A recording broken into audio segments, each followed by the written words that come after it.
Everyone welcome back to my channel নিপার ঘর সংসার। নিপার ঘর সংসারের অন্যান্য দিনের মতো আজকেও একটি টিপসের ভিডিওতে আমার পুরনো বন্ধু আর নতুন বন্ধু সবাইকে জানাই অনেক অনেক স্বাগত। বর্ষাকালে অনেক জিনিস নষ্ট হওয়া থেকে এই গরমে নিজেদের জন্য সময় বের করে নিতে আর সংসারের এক্সট্রা খরচা বাঁচাতে এই ছোট্ট ছোট্ট টিপসগুলি ভীষণ উপকারী। তাই ভিডিওটা স্কিপ না করে পুরো ভিডিওটা দেখবে। যারা আমার ভিডিও রোজ দেখো তাদেরকে অসংখ্য ধন্যবাদ, আর যারা প্রথম দেখছো তাদেরকেও ধন্যবাদ। চলো দেখা যাক আজকের প্রথম টিপস। বন্ধুরা, সকালবেলা অনেকেরই রান্নার তাড়া থাকে, কারণ স্কুল টাইম, অফিস টাইম, আর ফ্রিজে মাছ থাকলে সেই মাছটা এতটাই বরফ জমে যায় যে বরফ ছাড়াতে অনেকটাই টাইম লেগে যায়। আমাদেরও যদি সকালবেলা রান্নার তাড়া থাকে, এই ছোট্ট টিপসটি অ্যাপ্লাই করলে মাছের থেকে বরফ ছাড়াতে 5 মিনিটও টাইম লাগবে না। তার জন্য কি করবে, উষ্ণ গরম জল কিছুটা বরফ মাছের মধ্যে ঢেলে দেবে। তারপর 5 মিনিটের মতো মাছগুলো রেখে দেবে।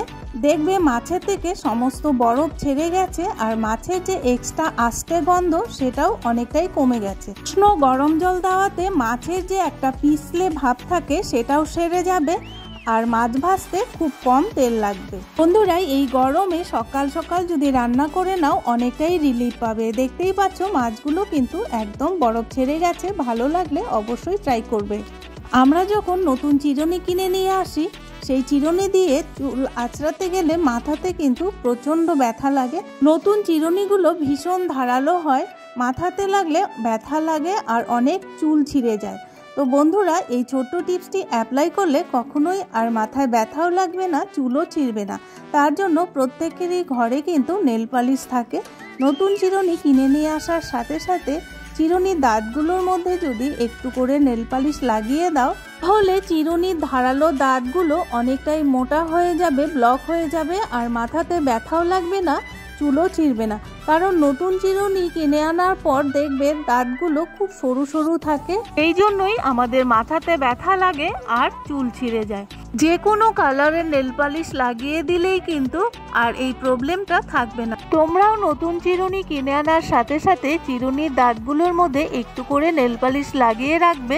এতে কোনো টাকা খরচা করতে হবে না, প্রত্যেকের ঘরেই নেল পালিশ থাকে। ভালো লাগলে অবশ্যই ট্রাই করবে। প্রত্যেকটা গৃহিণীদেরই আদার খোসা ছাড়াতে হয়, আর এই আদার খোসা ছাড়াতে গিয়ে আমাদের একটু প্রবলেমে পড়তে হয়। আমরা যদি ছুরি দিয়ে আদার খোসা ছাড়াতে যাই, দেখবে অনেকটাই আদা নষ্ট হয়ে গেছে।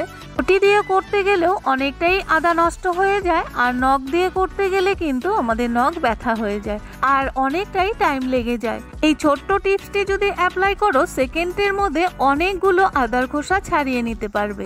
তার জন্য আমাদের লাগবে কি, মেডিসিনের র্যাপার। প্রত্যেকের বাড়িতেই কিছু না কিছু মেডিসিন আনা হয়। সেই মেডিসিন খাওয়ার পর র্যাপারগুলো কখনোই ফেলে দেবে না।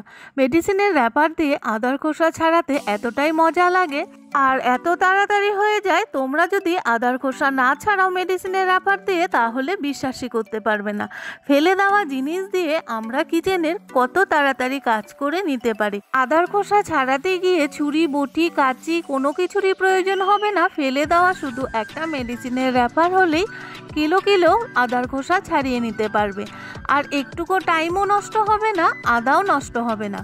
তো দেখতেই পাচ্ছ বন্ধুরা, কত তাড়াতাড়ি আমি আদার খোসাগুলো ছাড়িয়ে নিচ্ছি। তো তোমরা দেখতেই পেলে 1 মিনিটও লাগলো না, মেডিসিনের র্যাপার দিয়ে কত সুন্দরভাবে আদার খোসা ছাড়িয়ে নিলাম। এবার পরিষ্কার জল দিয়ে ধুয়ে দেখাচ্ছে আদাগুলো কতটা সুন্দর হয়েছে। একটুকু আদাও নষ্ট হয়নি, হাতও ব্যথা হয়নি, আর আমার টাইমও লাগেনি। তো মেডিসিনের র্যাপারগুলো ফেলে না দিয়ে আদার খোসা ছাড়ানোর জন্য ব্যবহার করতে পারো। তো তোমাদের চোখের সামনেই প্রমাণ, একটা মেডিসিনের ফেলে দেওয়া র্যাপার দিয়ে সুন্দরভাবে আদার খোসা ছাড়িয়ে নিলাম। নিজের জন্য একটু হলেও গরমের মধ্যে টাইম বের করে নিলাম। ভালো লাগলে অবশ্যই ট্রাই করবে। এবারে নিয়ে এলাম পেঁয়াজ। অনেকগুলো পেঁয়াজ যখন একসাথে নিয়ে আসা হয়, আমরা কি করি, এরকম খোলা অবস্থায় কোনো ঝুড়িতে রেখে দিই। তাতে সমস্যাটা কি হয়, রাতের দিকে দেখবে যে কোনো সবজি খোলা রেখেছো, অনেক ধরনের পোকামাকড় সবজির উপরে বসছে। তাতে কি হয়, আমাদের শরীরে রোগ জীবাণু ছড়ায় আর পেঁয়াজ বা সবজিও নষ্ট হয়ে যায়। এক সময় দেখবে ছোট্ট ছোট ইঁদুরগুলো এসে পেঁয়াজ আলু এইসব অর্ধেক করে খেয়ে চলে গেছে। সবজিগুলো নষ্ট হয় যখনই একসাথে অনেক পেঁয়াজ কিংবা রসুন বা অন্যান্য সবজি আনবে, ঝুড়ির মধ্যে রাখবে, রাখার পর একটা বড় ক্যারি ব্যাগের মধ্যে ঝুড়িটা বসিয়ে নেবে। আমি যেভাবে করছি তোমাদের বুঝতে নিশ্চয়ই অসুবিধে হয়নি। আর নিয়ে নেবে রাবার ব্যান্ড, দুটো রাবার ব্যান্ড একসাথে নেবে, তাহলে শক্ত হবে। তারপর উপরের দিকে ক্যারি ব্যাগটা মুড়িয়ে ঝুড়ির নিচের দিকে ঘুরিয়ে নেবে। মাঝখানটা দেখো ফাঁকা হয়ে গেছে। আমরা এই ফাঁকা জায়গাটা থেকে পেঁয়াজগুলো একটা একটা করে বার করে নিতে পারবো। আর আমাদের পেঁয়াজের মধ্যে চারিদিকে কিন্তু মশা মাছি টিকটিকি আরশোলা ইঁদুর কিছু বসতে পারবে না, রোগ জীবাণুও ছড়াবে না, আর পেঁয়াজগুলো ভীষণ ভালো থাকবে, একটা পেঁয়াজও নষ্ট হবে না। তো দেখতেই পাচ্ছ এই প্রসেসটা কিন্তু দারুণ একটা প্রসেস। এইরকম ভাবে রসুন পেঁয়াজ আলু এই সমস্ত সবজিগুলো রেখে দিতে পারো, তাহলে দেখবে অনেক দিন পর্যন্ত রেখে খেতে পারছো আর আমরা সুস্থও থাকছি। বর্ষার দিনে পোকামাকড়টা একটু বেশি হয়, সেই জন্যই এইভাবে যদি রেখে দাও আমার জিনিসটাও নষ্ট হবে না আর আমাদের রোগও ছড়াবে না। বুঝতে তোমাদের নিশ্চয়ই কোনো অসুবিধা হচ্ছে না। এক্ষুনি এইরকম ভাবে পেঁয়াজ বা রসুন বা আলু রেখে দাও, একটা জিনিসও নষ্ট হবে না। আর ঝুড়িটা উল্টে ধরলাম, দেখতেই পেলে একটা পেঁয়াজও কিন্তু পড়ে গেল না নিচে। সংসারে বা কিচেনে প্রত্যেকটা জিনিস যদি সুন্দর করে গুছিয়ে রাখো, তাহলে যে কোনো অপচয় কম হবে আর সংসারের একটু হলেও সঞ্চয় হবে, দেখতেও সুন্দর লাগছে আর জিনিসগুলো সেফ থাকবে। ভালো লাগলে অবশ্যই ট্রাই করবে। প্রত্যেকের বাড়িতেই এইরকম একটা করে চাবির থোকা থাকে, তো অনেকগুলো একসাথে চাবি থাকে।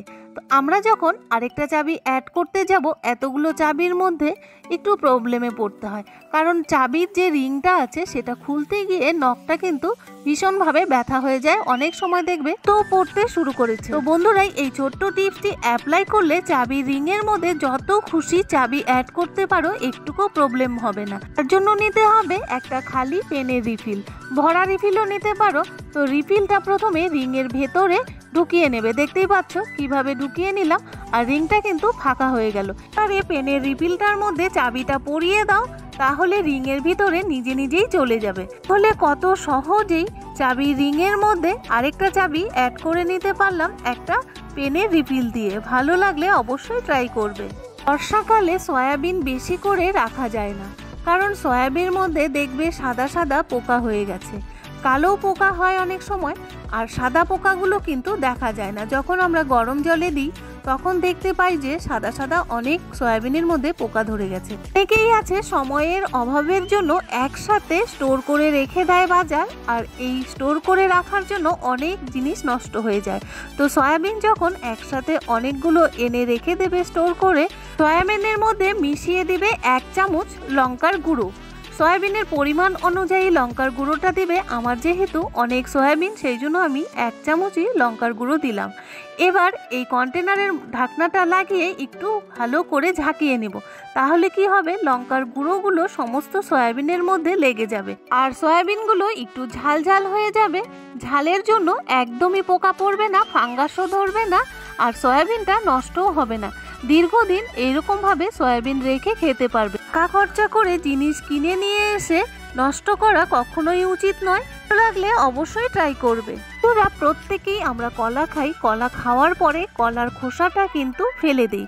কলাতে যেরকম আয়রন থাকে, কলার খোসাতেও কিন্তু সেই রকম আয়রন থাকে। কলার খোসাটা কখনোই ফেলে দেবে না। কলার খোসার মধ্যে লাগিয়ে নেবে একবার ইউজ করার মতো টুথপেস্ট। 1 টাকাও খরচা না করে অনেক বড় সমস্যার সমাধান করতে পারবে কলার খোসা আর একবার ইউজ করার মতো টুথপেস্ট দিয়ে। দেখা যাক এই সলিউশনটি কি কাজে লাগাচ্ছি। এই গৃহিণীদের দেখা যায় পায়ের এরিয়া ভীষণ ভাবে ফেটে যায়, এটা শীতকালে হোক কিংবা বর্ষাকালে। আর পায়ের এরিয়া ফেটে গেলে দেখতে ভীষণ খারাপ লাগে আর হাঁটাচলা করতেও কিন্তু খুব অসুবিধা হয়। যাদের এই সমস্যাটা আছে, পায়ের এরিয়া ফেটে যায়, তারা কলার খোসা ফেলে না দিয়ে কলার খোসার মধ্যে একটু টুথপেস্ট লাগিয়ে এইরকম ভাবে 5 মিনিট করে যদি ঘষে নাও, সপ্তাহে 2 থেকে 3 দিন, তাহলে দেখবে পায়ের এরিয়া আর ফাটবে না। 1 টাকাও খরচা না করেই এই সলিউশনটি অ্যাপ্লাই করতে পারো, অনেকটাই রিলিফ পাবে। এক সময় দেখবে পায়ের এরিয়াটা খুব শক্ত হয়ে গেছে, কলার খোসা দেওয়াতে পায়ের এরিয়াটাও খুব নরম এবং মসৃণ হয়ে যাবে। 5 মিনিট কলার খোসাটা পায়ের এরিয়াতে ঘষে নেওয়ার পর পরিষ্কার জল দিয়ে ধুয়ে নেবে। আর যাদের এই সমস্যাটা তারা অবশ্যই অ্যাপ্লাই করে দেখতে পারো, রেজাল্ট খুব ভালো পাবে। কিছু রান্নাতে আমাদের অনেক কম মশলা লাগে, সেটা হলো কাঁচা মশলা, যেরকম পেঁয়াজ, আদা আর কাঁচা লঙ্কা। এই মশলাটা পেস্ট করতে গেলে আমাদের মিক্সচার গ্রাইন্ডারের প্রয়োজন কিংবা শিলনোড়ার প্রয়োজন। শিলনোড়ায় করতে গেলে অনেকটাই টাইম লাগবে, আর মিক্সচার গ্রাইন্ডারে এত কম মশলা হতে চায় না। অনেকেই আছে চাকরির ক্ষেত্রে কিংবা পড়াশোনার ক্ষেত্রে বাড়ির বাইরে থাকে, তারা খুব সীমিত মশলাতেই রান্না করে।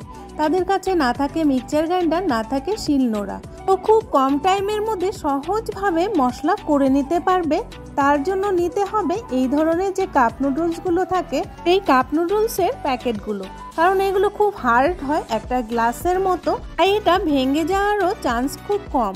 আর যারা বাড়ির বাইরে থাকে পড়াশোনার ক্ষেত্রে কিংবা জবের ক্ষেত্রে, তারা কিন্তু এই ধরনের ফাস্টফুডগুলো বেশি খেয়ে থাকে, তো এইগুলো কখনোই ফেলবে না। কিচেনের নানান রকম কাজে এই কাপ নুডলসের প্যাকেটগুলো খুব দরকার হয়। তো এখানে 1 ইঞ্চির মতো আদা একটা ছুরির সাহায্যে একটু কেটে নিচ্ছি, তারপর লঙ্কাগুলো একটু মাঝখান দিকে কেটে নিচ্ছি, তাহলে এটা পেস্ট করতে সুবিধে হবে। তো বন্ধুরা, এই মশলার পেস্ট করতে করতে আজকের টিপসগুলো তোমাদের কাছে কেমন লাগলো তোমরা অবশ্যই কিন্তু একটা লাইক করে কমেন্টস করবে। কাপ নুডলসের প্যাকেটটাতে পেঁয়াজ, আদা আর কাঁচা লঙ্কা দিয়ে দেওয়ার পর নিয়ে নেবে একটা বেলন।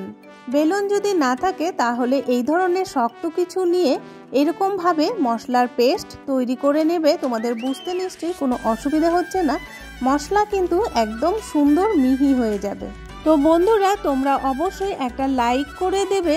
তোমাদের দেওয়া একটা লাইক আমাদের মতো হাউসওয়াইফদের নিত্য নতুন ভিডিও বানাতে অনেকটাই মোটিভেট করে। আর যদি কোনো নতুন বন্ধু আমার চ্যানেলে এসেছো, এই ভিডিওটা দেখছো, অবশ্যই সাবস্ক্রাইব করে বেল নোটিফিকেশনটি অল করে রাখবে, তাহলে আমি যখনই যে কোনো বিষয়ে ভিডিও আপলোড দেবো না কেন, সবার আগে নোটিফিকেশন তোমাদের কাছে পৌঁছে যাবে। তোমাদের সময় অনুযায়ী তোমরা দেখে নিতে পারবে। তো বন্ধুরা, মশলার পেস্টটা কিন্তু আমার একদম তৈরি হয়ে গেছে। মিক্সচার গ্রাইন্ডার, শিলনোড়া ছাড়াই এত সহজভাবে কম টাইমের মধ্যে এত সুন্দর মশলার পেস্ট তৈরি করা যায়, তোমরা না করলে বুঝতেই পারবে না। যারা পড়াশোনার ক্ষেত্রে বাড়ির বাইরে থাকে, রান্না করে খেতে হয়, কিংবা আবার অনেকেই আছে ব্যাচেলার, সার্ভিসের জন্য বাড়ির বাইরে থাকে অথচ রান্না করে খেতে হয়, শিলনোড়া মিক্সচার গ্রাইন্ডার নেই, তারা কিন্তু এরকমভাবে মশলার পেস্ট তৈরি করে নিতে পারে। বা ধরো নতুন গৃহিণী, এখনো সব কিছু কিনে ওঠা হয়নি, তারাও এইরকমভাবে করতেই পারে। বন্ধুরা, মশলাগুলো একদম সামনে থেকে দেখাচ্ছি, দেখো কত সুন্দর হয়েছে। মিক্সচার গ্রাইন্ডার শিলনোড়ার মতো এতটাও সুন্দর হয়নি, তবে এতটাও খারাপ হয়নি। এটা দিয়ে কিন্তু কাজ চালিয়ে নেওয়া যাবে। এই মশলার পেস্টটা এবার আমি মাছের ঝোলে দিয়ে দেব।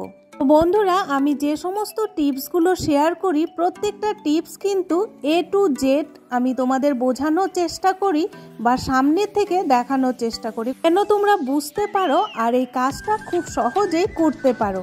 তো আজকের ভিডিওটা যদি একটু হলেও উপকৃত হয়েছো, তোমাদের কাছে ভালো লেগেছে, অবশ্যই ফ্যামিলি আর বন্ধুদের সাথে শেয়ার করতে একদমই ভুলবে না। আমাদের দেওয়া একটা লাইক আর শেয়ার আমাদের জন্য অনেকটাই উপকারী। যারা আমার ভিডিও ফার্স্ট থেকে লাস্ট পর্যন্ত দেখলে তাদেরকে অসংখ্য ধন্যবাদ।